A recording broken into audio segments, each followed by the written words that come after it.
Have you ever felt a bit like Goldilocks? Like you're not quite one thing, but also not quite another? Like maybe you float between worlds, questioning whether you belong around all of the incredibly intelligent people specializing in something around you and not really sure what role you play in all of it. Because I really have. And my name's Brandy. I'm your host. This is a show called This Plus That, about connecting the seemingly unconnectable and talking about why it matters. And today I'm in conversation with Devika Nair about the intersections of neuroscience plus dance. Devika is a researcher existing between brilliant colleagues with specialized training in high-level physics who run the MRI machines at a tumor research facility and the clinicians who then make important decisions based off of the lab's findings. One day, though, an unexpected health scare took her out from behind the glass to inside the very MRI machines that she asks patients to enter every day. And suddenly, what was simply a professional passion, using story to communicate science to the general public, became a personal mission. But she wasn't quite sure yet how to explain the way that MRIs work in a way that might actually be interesting to other people until she realized that the movement of hydrogen protons, which is how images wind up on film, look just like the movements of the Indian classical dance that she learned as a child. So in this conversation, we talk about the way that we met and her health scare and how she applied her research skills to lend herself a sense of control in the midst of a scary situation.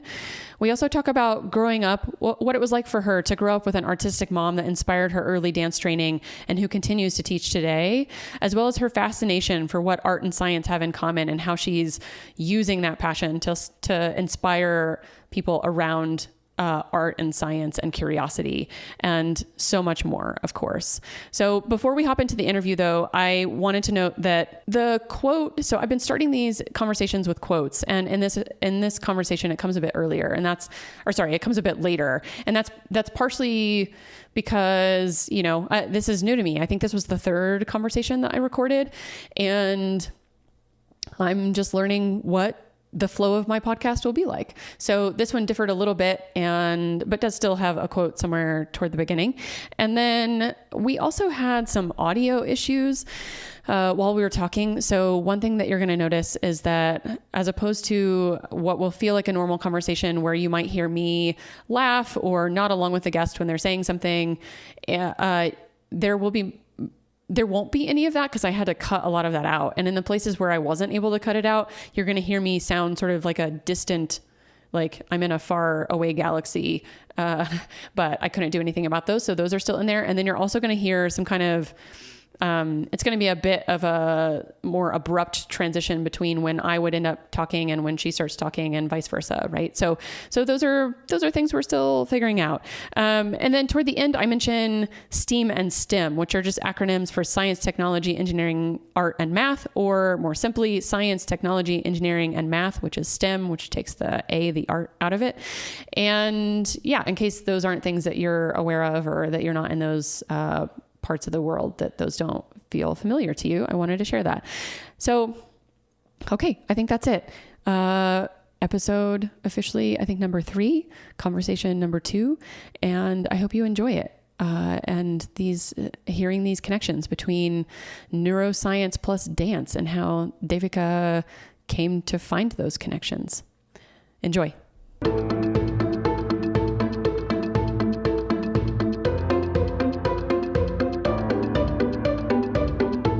I first met you in this amazing situation where we had all coordinated prior to this event called SciComm Camp, which is this amazing event. I think it lasted maybe 3 years. I think they did maybe 2 or 3 sessions.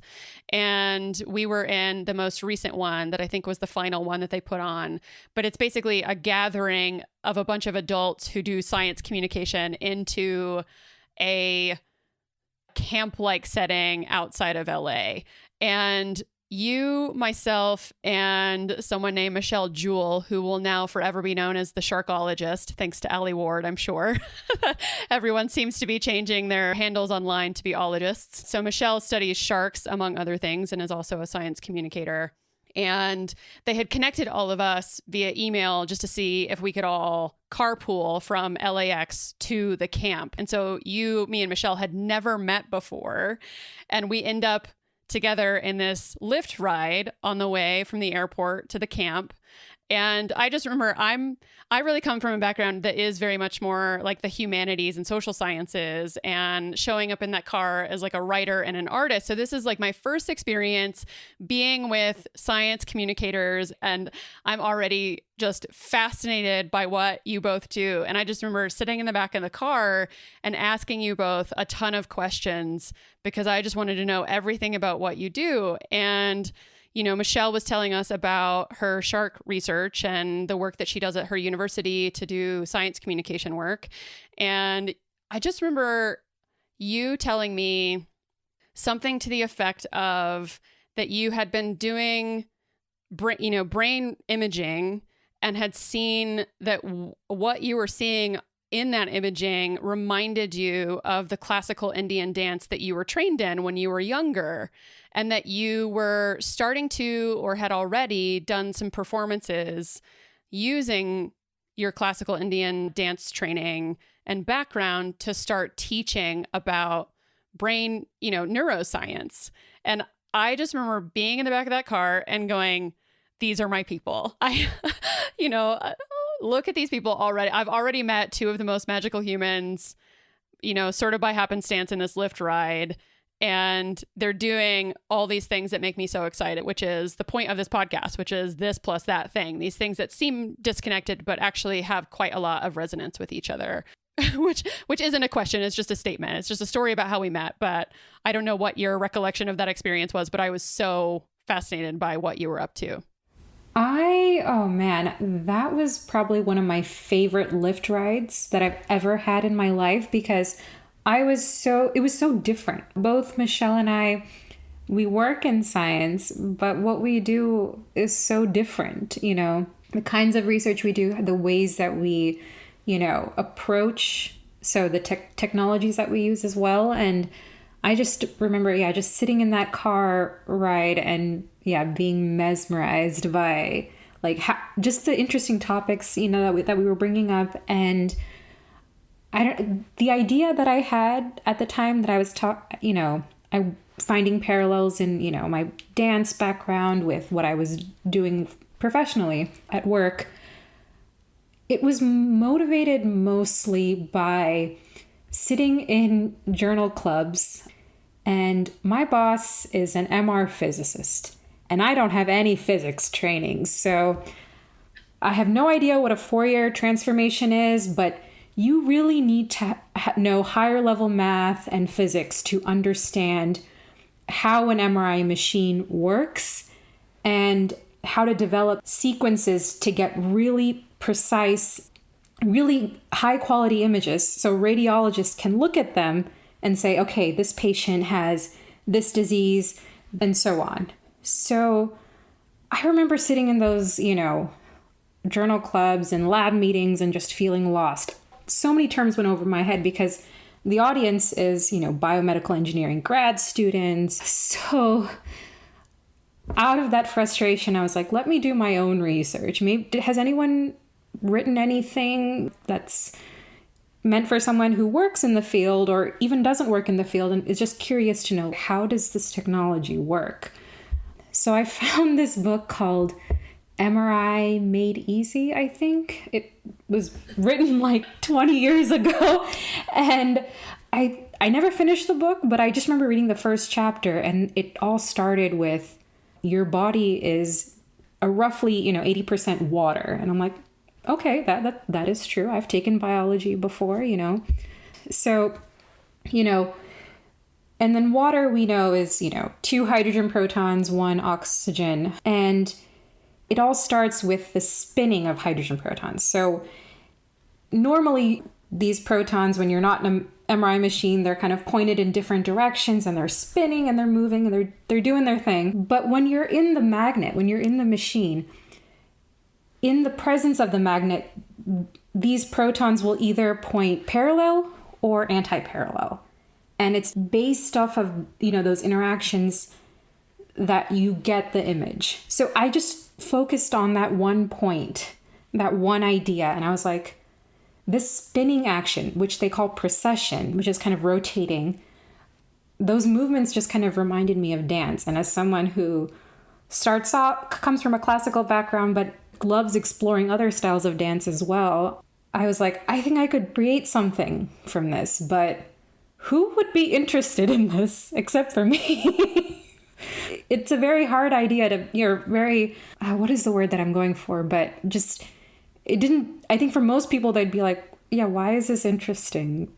Unless you work in imaging or you like dance, I don't think it would, I was having a hard time selling it. So I kind of put it aside, and yeah, that's kind of where it sat. And I was like, maybe I need a story. People like stories, especially if they're personal to you.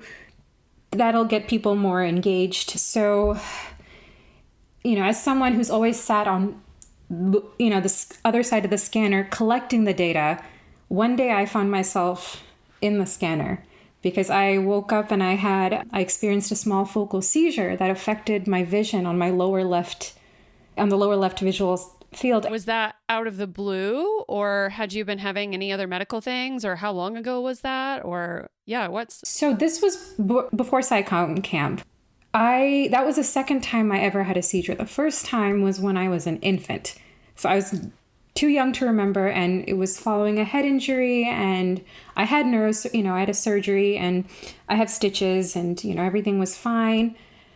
And then I woke up one morning with a really horrible headache, and then a couple days later it just escalated to a seizure. And then I just woke up in the hospital, and they were doing a bunch of tests, and I had to go into the scanner. And it felt interesting because I was like, oh, now I'm the patient. Right. Now you're on the other side of the thing that you've been looking in on the whole time. Yeah. And I've volunteered for so many MRIs before, but this was my first time in my adult memories that I was a patient. And Did the experience of being in the MRI as a patient, as opposed to even volunteering, make the level of fear or how you experience that different? I think I just wanted answers. Like, I wanted to know, why did this happen to me? And as someone who works in science, I was just not comfortable with ambiguity. And I think a lot of people are not, right? We want to know why this happened. Will I ever get better? And I remember talking to every nurse practitioner, every neurologist, everyone from the clinical staff that I interacted with. I was like, will I get my vision back? Will I be able to see properly in this side of my visual field? And every single one of them responded, like, I don't want to get your hopes up. We don't know. And I think that just not knowing gave me a lot of stress. Fortunately, of course, everything worked out, and it kind of shines light on the fact that the human brain is resilient. It was a pretty powerful moment. And I remember as soon as I came home, from the hospital, I just wrote down my symptoms because I didn't want to forget. Like when I had the seizure, and then kind of what I was experiencing afterwards. And it felt sort of like an out-of-body experience. I remember like looking at my hand or my arm in the hospital and like not recognizing it. It felt like it wasn't a part of my body. I was like, what is this? I'm like, oh, this is my left hand. And I had to vocalize that to myself, which felt strange. Yeah. Yeah, it also strikes me that going home and recounting the experience, the sort of data point is a very researchery way to approach. I just want to document I think we all do that in certain ways that, but not only is that obviously a thing that you do already. So of course that seems natural, but I think also to your point, like in our sense of ambiguity, I think we try to find those things that allow us to find some sense of control and going, what led to this? What did I experience during, and what were the symptoms after, perhaps to help us get a sense of grounding in the midst of something that was probably pretty scary. Oh yeah, definitely, definitely. I was grateful that I was staying with my parents at the time, so they were able to take me and make sure that I was okay for the 3 days that I was staying overnight at the hospital. And then I recovered a little bit at home, and then I was like, okay, I'm ready to go back to work. I felt some sort of guilt of like, oh no, I've missed, I don't know, 5 days of work, but it felt so much longer. I felt like I'd been away for a month, but I came back. It was only a week had passed, so I didn't miss much. I assume that obviously that experience, you were already doing this work, like we said, but I'm guessing that made this a pretty personal thing. And so when you start to think about all those things around, how can I communicate things about, MRI and neuroscience to the public in some way, and why would that be meaningful? Now, all of a sudden, you don't just have some sort of scientific curiosity. It's actually like a very personal endeavor. Yeah. Yeah. Oh, for sure. Yeah. Just the fact that I was searching for my narrative, but and I was kind of frustrated. I was like, how do I make this interesting? Do I make up a story? Sure. But it didn't feel authentic to me to do that. Yeah, that's one of those like, thanks universe, like ask and you shall receive sort of like, maybe I didn't need something quite like that in order to make an authentic story, but thanks nonetheless. Exactly. So I took that, and I kind of was just, I don't know, from January 2019 till, the end of 2019, I was just kind of like writing down ideas. I never took action because I didn't really know how to proceed. I was always a student of dance, but I never taught dance to anyone. I've never choreographed anything on my own, and I just didn't know where to start. So a few months later, this was during the pandemic, I attended a virtual science communication conference called Science Talk. And I had attended, one of their 2019 event in Portland. And in 2020, they had a pitch event called SciComm Make. So anyone can go up and pitch an idea, and then you can connect with other people whose, ideas or expertise sound interesting to you, and maybe you can form a team. So I pitched this idea. It was a very incomplete idea. And I got a message from Shira Gordon, who is a science communicator based in Fresno, California. And she has a background in videography. And when I first thought about, telling this story through dance, I was thinking of a live event. But when the pandemic hit, all live events are canceled, of course. So I thought, hey, maybe creating a YouTube video would be great, and it would be accessible. Anyone around the world can watch it. So I remember sitting with her, and we put together a proposal, and we pitched the idea, and I think there were 12 teams for this, and only 2 of the teams would get funding, and we were one of the 2 teams. And did you pitch your story? So I did, yeah. I kind of talked about my motivation, and then how then Shira kind of explained, she heard my story and she wanted to work with me. So we decided, okay, let's make an educational video, and we can add a story, element. There was a dancer, she gets hit. We changed a little bit about, I didn't really talk about having a seizure in order to get an MRI. In the video, the character that I'm playing, this dancer on the beach, she hits her head. So it's a little different, but for the video's purpose, it kind of, drove that story forward. But I do, so we pitched that idea. We filmed it last summer. And we were invited to present the video for Sigma Xi's STEM Art and Film Festival in November of last year. And what's Sigma Xi?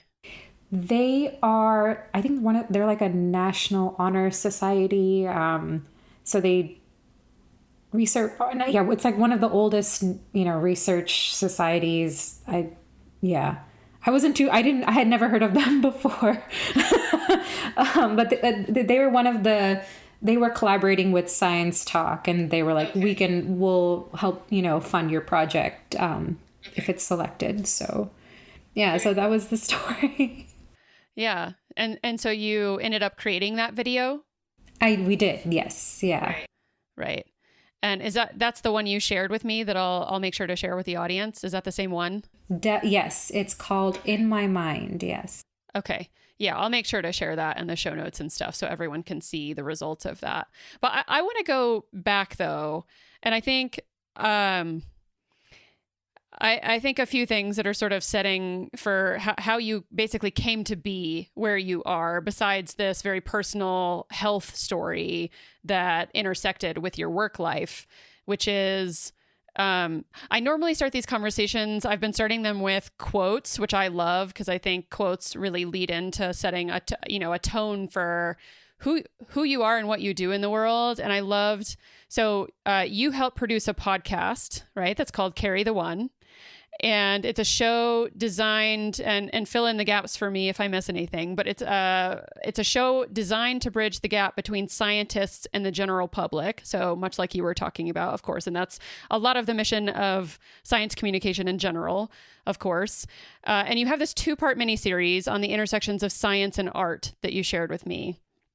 And in the first installment, you interview a choreographer who uses science to inform her dance and a computational biologist who's also a generative artist.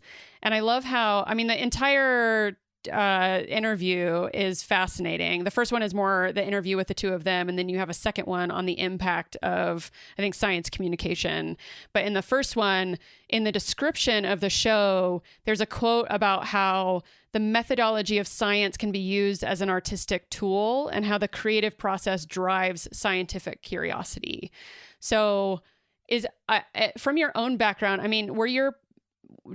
as a child, were you into both science and art, or were your parents these sorts of people that inspired that in you? Or was it really this one incident with your health that led you to these sorts of intersections, or all of the above? Oh, that is a very good question. I would say that my, fascination for finding, where art and science, what they have in common, where they meet, I think that just happened with time. And even I think it just started with my love for science communication and science podcasts and just talking with different people and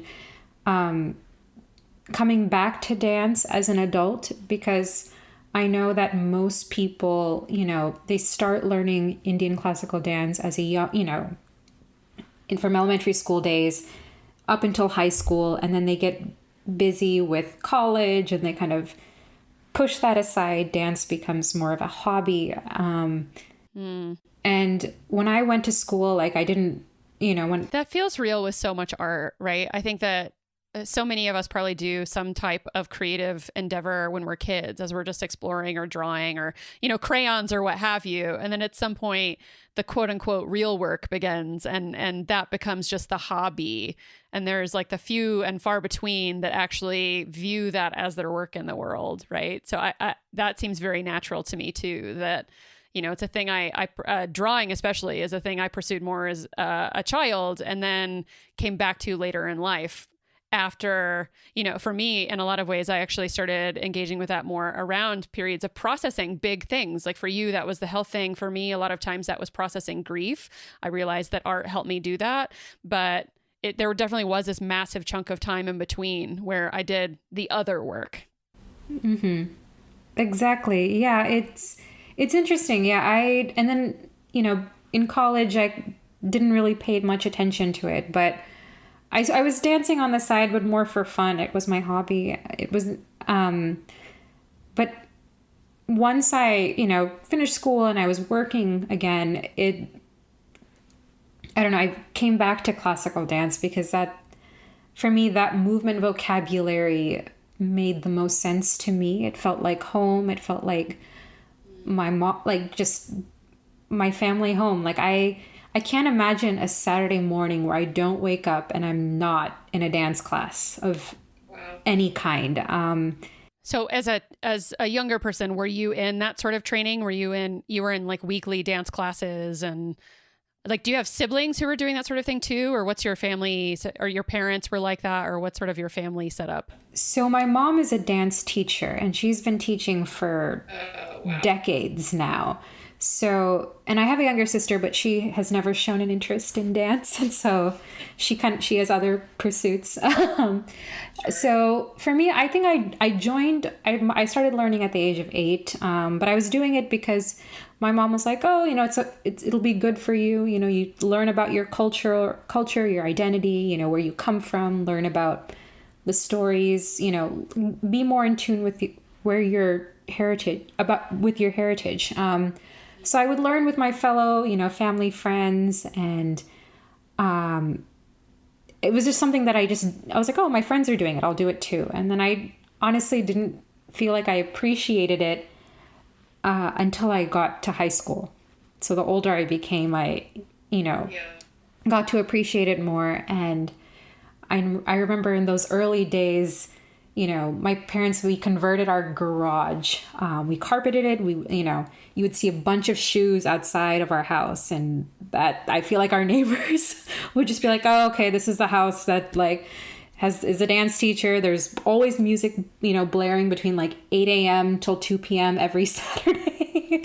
People are coming in and out. So there was always people, I would always see my friends, family friends, just spending time coming over, learning from my mom. And she's still doing this today. So every time I come home on a Friday evening after work, like my dad will be asleep, but my mom will just be like hunched over her desk, dimly lit, and she's kind of scribbling notes, figuring out choreography, figuring out her lesson plans for the next day.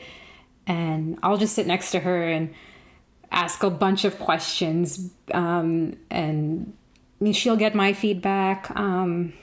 Yeah.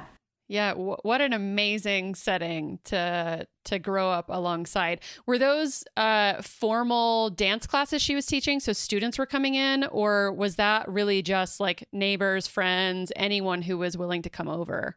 Anyone who was willing to come over. I mean, my mom had a daytime job Monday through Friday. So she could only take, a handful of students, and that to people who were committed and who she felt comfortable with. So it was, family, friends. And I think it's kind of stayed that way, even today. Yeah. Yeah. Okay. So you grow up and is this in San Francisco, or are you in the Bay now, correct? Yes, I'm currently, I'm in San Francisco, but I grew up in Sacramento. So I'm from the Northern California area. Yeah. Yeah. Okay. So you're in Northern California. You've got this incredible mother who's just a lifelong dancer. And so where did the science come in for you? Where did you start getting interested in science? Where did that curiosity come from? Oh man, I wish I could say I was one of those people who was really good in science, from a very young age. That is not true. I struggled in science. Probably my best science was in biology and, anything life science or neuroscience. I loved AP psychology in high school. And so I think that's what kind of pushed me in the neuropsychology route. And that's what I ended up studying in college. But I remember I liked science, but I didn't love it. Because I don't think it was sort of being pushed on me, because I think, as my parents came from a mindset of, okay, if you want a good stable career, get a career in STEM, So, oh my gosh, I know that story so well. The story my family had, my father was a computer scientist. And so he wasn't, like what we typically think of as science. It was more the informational science sorts of things. But my constant story as a child, I just remember my dad with that narrative that was, please get into computers. It will be financially stable. Writing and art will never be that. So I really encourage you to do these other things. And I think it actually, I'm one of those people that it proved to be like reverse psychology sort of thing. Like the more he said that, the more I was like, I will find a way to do the art and make it a living, you know? Yeah, it is interesting. Like my dad is a computer engineer. My mom studied English. So neither of one of them are in science, but they grew up in India, and, the traditional mindset there is, okay, you either become a doctor, lawyer, engineer, and I am neither, I'm not any of those. So I am in science, but, in a different way, in my own way. I'm trying to build an identity in a way that makes sense to me and that still allows me to pursue dance, and be creative in that sense. Yeah. I guess like for me too, I was going to say that that's a common narrative. That resonates so much with me in terms of the idea that my entire life, really, I was never good at the sciences, quote unquote. Math and science were always very hard for me. I remember taking, so biology was the class I remember in college studying the longest and the most for in like group settings and being like, can we please talk about like the, glucose creation or whatever, and how hard that was to remember and how much it felt like I was, I think like a lot of standardized testing that I was mostly just trying to remember facts rather than understanding what was actually happening. And, what's fair is I actually remember going to SciComm camp, and I think I might have told this in previous podcast recordings already, but it bears repeating. I just remember going, and one of the co-leaders of SciComm camp, I was talking to her and just saying, I never really thought I was a scientist, because I always, like, they were my worst grades. I was like an A+ student my entire life and almost everything I did, but geometry, algebra, biology, so the maths and sciences, like biology was the only class I ever made a C in, and so that was devastating to me at the time. But I also, like, her response when I told her that was, you weren't bad at math and science, you just didn't have good teachers. And even just now, like reflecting back on that story, I remembered that biology professor that I had in college had recorded lessons and would sit in the back of the classroom asleep and play the lessons. And to her point, that's not engaging science. That's not teaching me why it's important or what's really going on and how glucose affects our bodies and all of those sorts of things. So of course I wasn't good at math or science. No one really actually took an interest in translating to me what was going on. Oh, for sure. That is that just sounds like a very lazy approach to teaching. Why not? There's no engagement. There's no, Is there any way that professor was kind of getting feedback from students, never bothered to ask like, hey, is this helping you? Should I do something different? Not even asking those basic questions, which should be common sense. Right. But I promise you, if someone had tried to explain to me quantum mechanics or really any biology in general, in and of itself, if we're just going to keep talking about biology, is fascinating, and it just feels so devastating and sad to me that students feel left out of that, because to me, and I say this often, these are all just different languages, right? And sometimes you take to certain languages easier. Like I know personally, of course, because I grew up in Latin languages, I learn those more easily. But it doesn't mean that just because I might struggle learning Mandarin means that it's impossible for me to learn, But the story that we end up hearing is that we're actually just naturally not good at it. So we're not meant to be in those fields, which is just so sad. That is, yeah, it is sad. I always, for me, it was chemistry that I struggled with the most. And no matter how many hours, I spent studying and, retaking classes, even, spending a lot of my summers just retaking chemistry and organic chemistry. I barely got by. And I realized, okay, maybe being, obviously going into chemistry or, any hard sciences was probably not in my plate. What else can I do? So I kind of went the brain science route because I did okay in biology, and I just focused on my strengths and went from there. Yeah. So okay. So tell us what you do now. What are you obviously we've heard the story about the medical imaging, but what's your role in the world right now? Where do you work? Sure. So right now, I work at UCSF in San Francisco, University of California, San Francisco, in the Department of Radiology and Biomedical Imaging. I work in a brain tumor imaging lab. So my boss and all the people that we work with, they are biomedical engineers who develop advanced medical resonance MRI imaging sequences that provide take really detailed pictures of your brain. So in our case, we want to get really detailed information about the anatomy and the physiology and the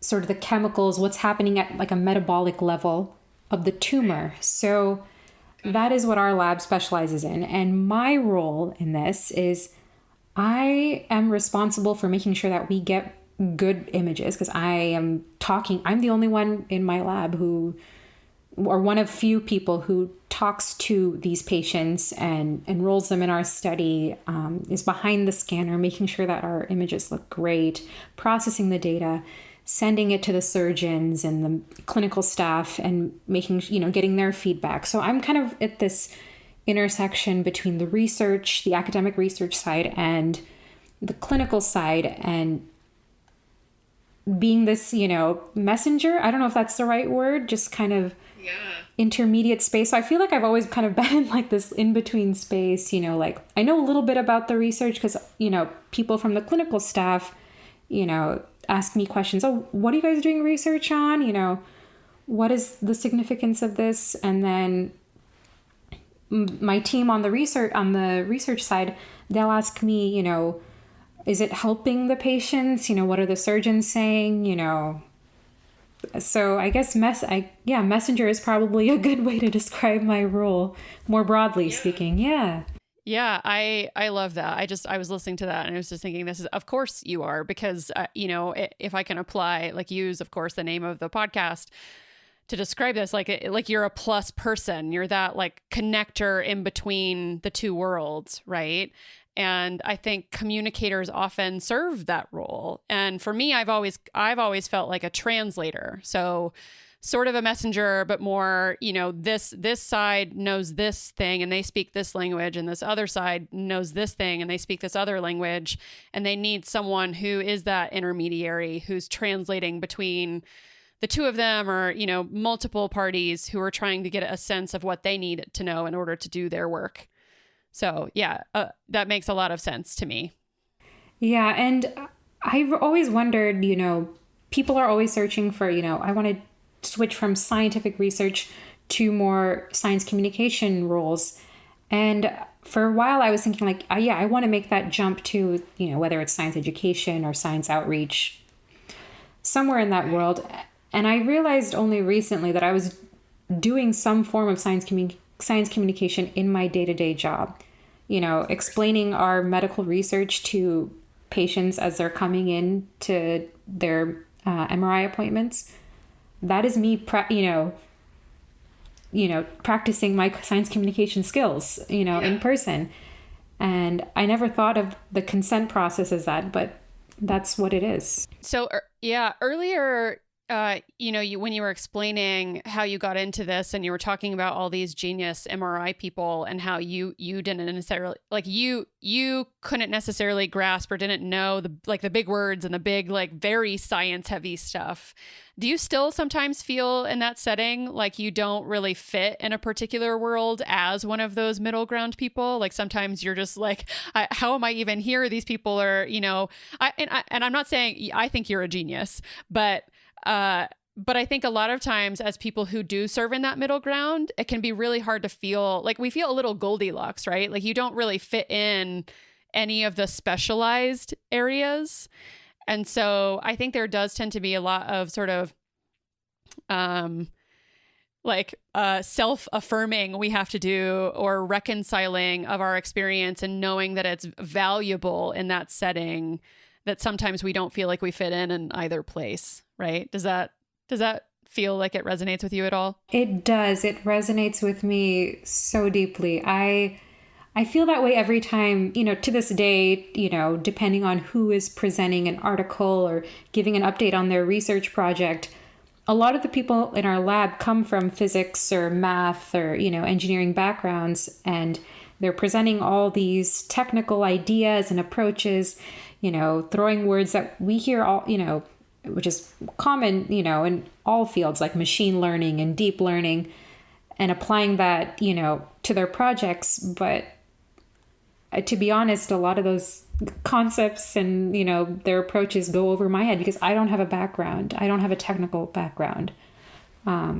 So there are, days that I do feel like I don't know if I'm supposed to be, is it worth for me to be a part of this lab meeting? Am I contributing anything? Yeah, it does. You have to do a lot of self-affirmation, and people do tell you like, okay, yes, what you do is important. Like we wouldn't have data if it weren't for you. We wouldn't be able to do our research if it weren't for you. So to hear those, words and, from other people in our lab, that makes me feel like, okay, what I'm doing is important and it's helping. It's a very small puzzle piece, but it's helping. Yeah, it's a part of the whole. All of the pieces are necessary, but you serve an important function within that ecosystem. Yeah. That's a good way to frame it. Yeah. Is there anything beyond this health scare and the video that resulted in that? Is there anything in the research you've been seeing recently or that you've been doing, even alongside Carry the One, where you've come across these new intersections of art and science that are really getting you excited right now? Has anything else sort of popped up for you? That is a good question. I think I had just attended, I think right before our call, I was attending a storytelling session with hosted by a native speaker, and her role was to uplift historically underrepresented voices in science and in scientific research at UCSF to kind of share their stories and, kind of pull more from the personal side and what drew them to their field, and what they're doing to these days. So was that sorry to interrupt, was that an indigenous person, or what do you mean by native speaker? Yes, indigenous. Yes. Yeah, that's what I figured. So a speaker from an indigenous who was from an indigenous background. So I think after attending that, I think focusing more or learning how to tell more personal stories is something that I want to focus more on. And just hearing,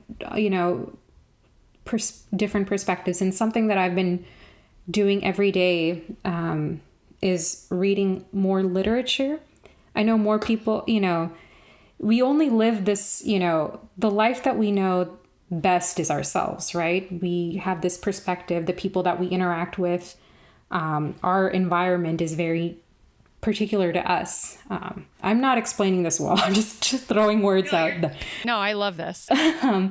But I think something I've noticed while reading literature is that you get to be exposed to perspectives that you probably would not have been exposed to otherwise if you hadn't, if you weren't reading this book. Right. Or probably even different narrative styles.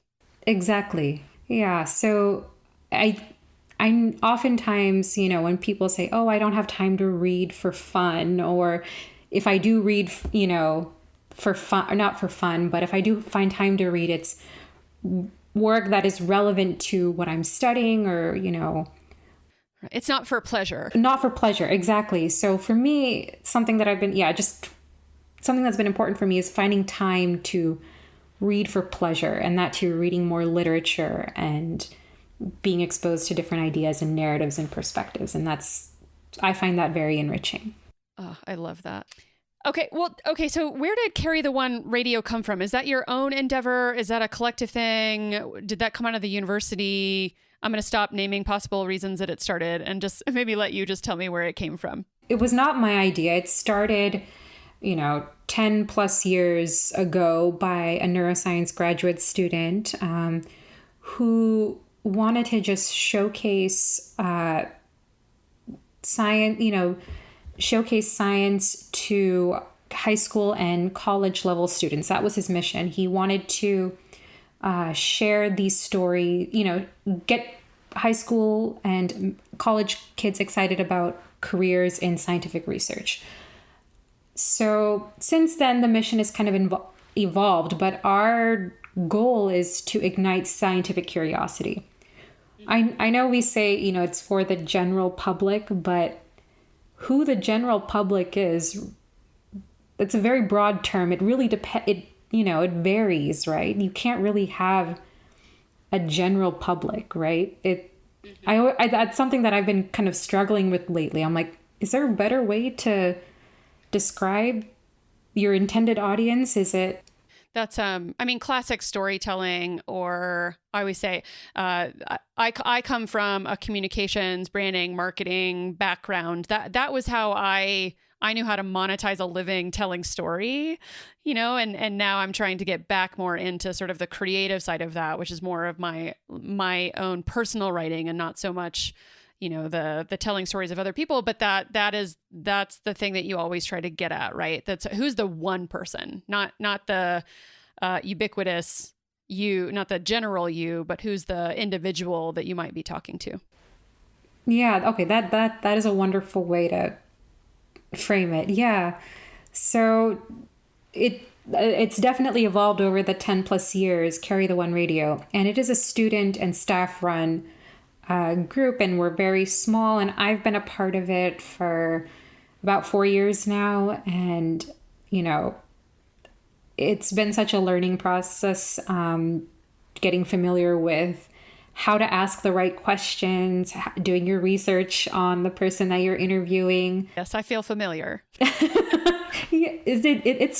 People don't underestimate the amount of work it is to put together a podcast, but it's so much. It's a lot. And I applaud you for, doing this by yourself. I assume you're doing all the editing and transcribing. Everything is on you. I feel very lucky to have a small team, because I know I wouldn't get anything done if I didn't have someone, pushing me like, hey, did you get that script transcribed? Did you pull the quotes yet? We have a meeting in a couple of days. And I think that puts pressure on me. And then that's how I get things done. That's how I get most things done in my life. Just deadlines and working with, having other people kind of pushing me like, okay, yes, I need to get this done. So it's a university endeavor? It is. It's not by the university, but it was started by a student and, his fellow classmates. And then it's kind of evolved as a student organization. But okay. So, now that you're at this point and you've been developing, you're trying to develop more story, and you're looking more at how art can influence those things, and looking beyond even the video that you did, and, telling stories about neuroscience in that way, at the core of what you're up to, and this is almost like an existential question, but I feel like at the core of what, if you can look at it in this way on the spot, which I feel like is a little bit difficult to do, but what do you feel like you're trying to get at with your work in the world? What do you want people to see, beyond just, that the translation of science to the general public? Like, maybe it's more like, why do you feel that's so important? Or, like if there was something that you felt like in your experience and being alive, what you're trying to communicate in general with what you're doing. And sometimes I feel like even there's this like underlying pursuit or question that we're actually asking ourselves. And what we end up doing then is trying to pursue that and communicate it out to the public in some way. I don't know if that's getting at something that, says something for you, but I'm just trying to know whether or not you have a sense of what you feel like your work is trying to accomplish. That is a very big question. I would say that, I just identifying my why. Is that? Yeah. That it's a different way of asking why you do what you do. Why I do what I do. I think it's definitely evolved since I've started. Or maybe that's a question I never asked myself until more recently. But, as of today, I think it's just to get people curious, get people excited about something. Like everyone is excited about something that drives them. And just to ask questions, right? And not to be afraid. And that, I wish that's something that I wish I could tell my younger self, Yeah, I was going to ask, is there something personal to you about that you felt in your life that you weren't allowed to be curious, or why curiosity is so important to you? I think I wasn't really allowed to be more creative. Just growing up with strict parents, even though I was allowed to have these hobbies, artistic hobbies, I wish I was given the, freedom to explore them more and, maybe be more encouraged to pursue it more professionally even, at an earlier age, and not doing this now when I'm trying to balance, my 9-to-5 and my, other projects and kind of, as well. But I think I just want to get people, I just hope that people walk away with a different perspective. And I think this ties into my reason for reading more literature, reading for fun. Just, it's a different, what I'm sharing is, or what, is a different perspective, right? It's my perspective, but I just hope people walk away, even if they're not that interested, or if they don't have questions about that. I just hope people walk away and kind of think, oh, that was different. That's like a story or a perspective that I had never heard before. But now, yeah, I think just my why is I just want to make people feel more connected and more engaged with something. Helping people feel more curious and, excited about something. Yeah. No, that's it. I mean, I selfishly ask that because I think what ends up coming out a lot of times is exactly like the why behind why I'm doing this podcast, which is, I think as a person who has, who shares a lot of similar story, the like artistic background, the not feeling welcome necessarily in one or either community fully, but somewhere in that in-between space. And I think even at the more personal level, of course, like part of why I'm doing this is, communities I've been a part of, not just disciplines in my professional life, but communities. So, as a queer person or in community organizing or whatever those things might be, that there have been places where entering those communities has been liberating because I got to see that wider view, those different perspectives. But then also how when we create those communities, we can also use them as blinders to anything else once we're inside them. Because I think especially in communities when you feel you entered them because of a sense of maybe marginalization or oppression, that when you're in them, they're built for safety and community that you desperately need. But then you get so concerned with making sure that you're still safe within that you have a hard time breaking down any of those boundaries.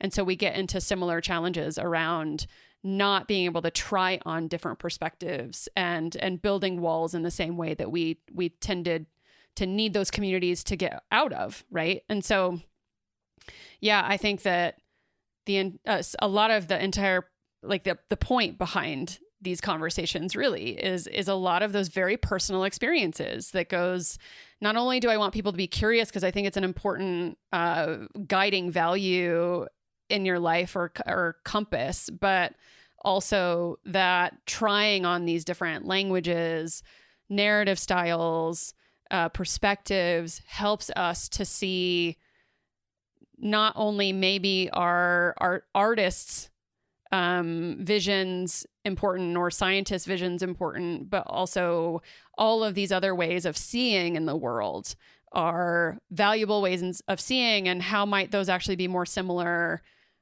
and connected or connectable than we imagine them to be on the surface. And I love your point about, for me, a lot of that pursuit has been a sense of more aliveness, because in the messiness of it, combining things that seem unconnectable or disparate, that I have felt more connected to other people and to myself, because I've had to ask a lot of those really hard questions in the midst of that messiness. Exactly. Wow, that was so well put, Brandy. I love that. Oh my gosh. Yeah, I think the point that you made about, as you're making these connections and being exposed to different perspectives and building community, you find out that there's more you have more in common with people than you think. And so I don't know if this is something that more people are coming to realize since the most recent elections, is that asking people, okay, why do you believe that? Like, just in coming at it from a different, a more empathetic or perspective of like understanding, okay, why is it that you believe that, believe those values, rather than attacking them and, trying to convince, them to change their mind. You can't force people, I've learned that you cannot force people to change their minds, but you can ask questions and, try to say, hey, why do you believe? I think too, sometimes the even harder work is, why do I believe what I just said? Like, why do I believe the things, and again, just going back, even not necessarily the political, but the art and science of going like, why do I believe that the scientific method is the end all be all of, like those sorts of things? Like, why are these narratives that I've been told that are the only way to be a certain thing right in the world? And might there be other options? Really well said. Yes. Yeah. Because that's what we've been taught, right? That's what the textbooks have shared. That's what they tell us. And that's what we're forced to believe, because that's the only narrative or the story that we're exposed to at that age. And that's drilled into us as we continue with school and go on to university. And it's...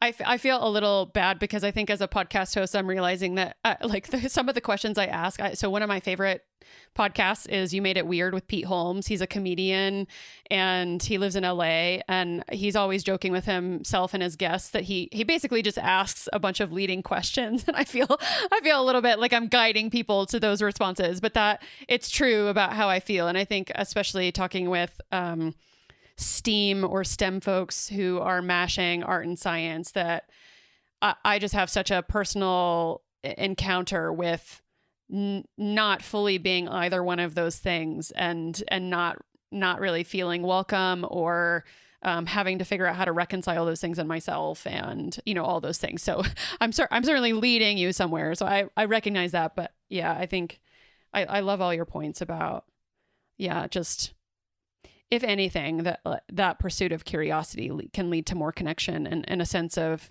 purpose and engagement and enlivenment with your own world and your own life. So to wrap things up, do you have any folks that you're looking at now that are inspiring you around mashing different kinds of things together?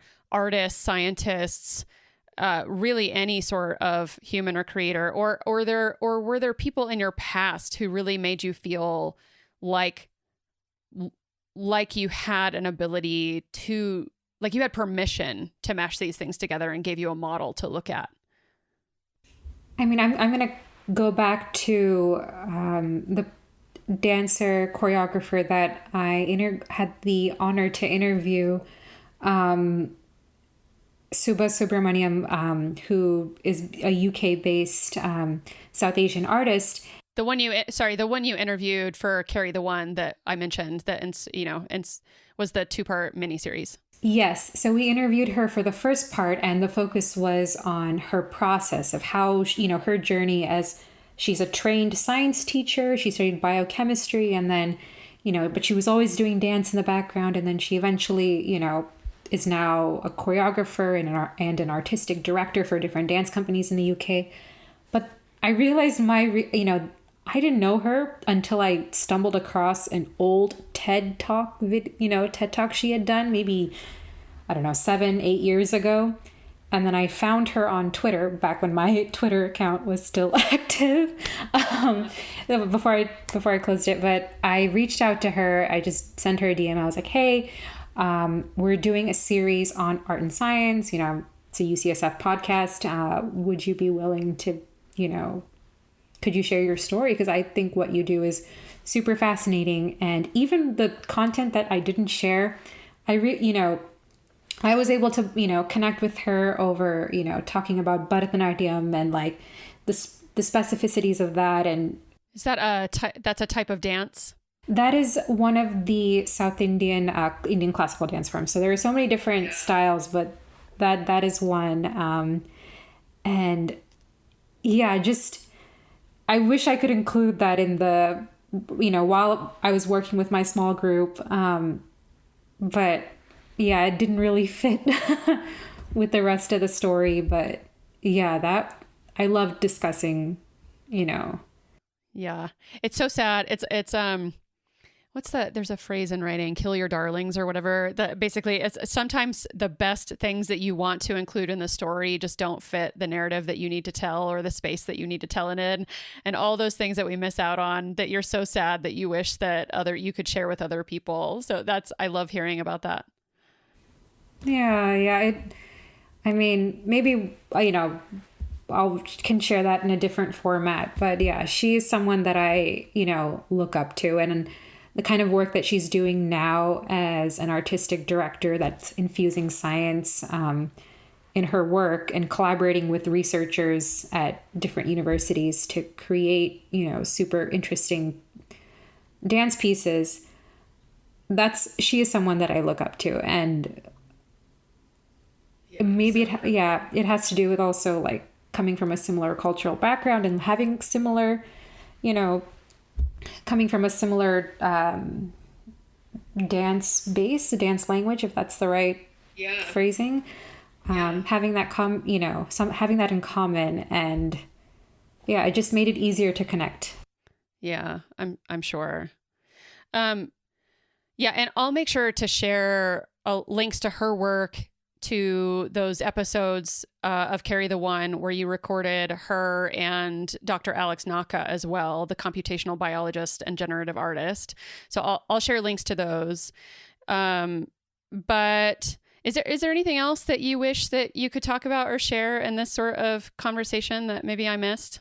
Oh man, I feel like I don't know. I feel like you picked my brain and dusted away all the cobwebs that's been just sitting here. I was so looking forward to this conversation. I was both nervous and excited because I was thinking, oh man, I haven't watched my video in a long time. How much prep work do I have to do? And then I saw your email and it said, don't do any prep work, just show up and be yourself. So thank you. Yeah, you're so welcome. Thank you for showing up for it. I know it's even harder as a host when, nothing has published yet, right? I'm doing all the initial episodes. And so since you don't have a reference point of what these conversations are like, I'm sure it's so difficult to know how to show up and both what to prepare and what sort of tone that you're engaging in. But thanks for being up for that ride. And I'm glad that my, at least a little bit of pre-information helped ease your concern. It did. Yes. Thank you. Yeah. Thank you for trusting me and reaching out to me. This was such an awesome conversation, Brandy. Thank you so much. Of course. And I have to say that you were one of the first people I thought of when I started thinking about episode ideas, because that experience in the back of the car with Michelle on the way to SciComm camp, just the depth at which I think we all three, it wasn't a short ride. We had a decent amount of time to be in that car together as strangers, but people who did share a sort of common language, the science communication stuff, and a passion for those sorts of intersections. And it was just I wish everyone could have been involved, could have been if we would have recorded that, it would have been amazing, because that experience of just the initial just asking you what you were up to, and that my experience, I think, especially as someone who has been mostly, social sciences and art and those sorts of things, being in a car, automatically having a lot of apprehension about thinking I was about to be surrounded by a bunch of people who were physicists and chemists and all those things, and not feeling like I was really in the right place. But that car ride made me feel instantly like I made the best decision I've ever made. And it was just such an inspiring conversation. So you were one of the first people I thought of. And every time someone asks me what some of my early episodes are focusing on, one of the things that actually resonates the most with them is when I say one of my first episodes will be on the intersections of science plus dance. And they go, oh my gosh, I have to hear more. So I'm so excited for people to hear this. And so to close up, is there anywhere, I know that you're no longer on Twitter, all good for you. Where can people find you online? Oh man, I am on Instagram, so I don't know if I shared that. Yeah, I'll link to that also. Yeah. And your website as well. My main platform. But also email, Great. Yeah. That's probably the best way to reach me. Okay. Well, thank you so much again. It's been such an honor. Thank you for your time.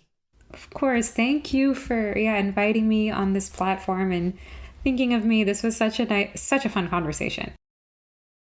Don't you wish you had Lyft rides like the one that I had with Devika and Michelle all the time? I mean, it was pre-planned, of course, because we were all going to the same conference, but I wish that all Lyft rides were like that. I feel like I'd want to take a Lyft ride all the time. In any case, Devika's website isn't up online any longer, but you can find links to her on LinkedIn, Instagram, and her email address, as she mentioned. That's so brave to me, giving people your email address, but we're going to do it nonetheless. So I'm including the links to all of those things to her in my show notes, of course, that are up on my site at thisplusthat.com/episodes under Devika's episode specifically. And I want to acknowledge again that I do all of these interviews from my home on the native land of the Ute, Cheyenne, and Arapaho people. But you can otherwise find me online at thisplusthat.com and thisplusThatPod across all social media, or at least Twitter and Instagram.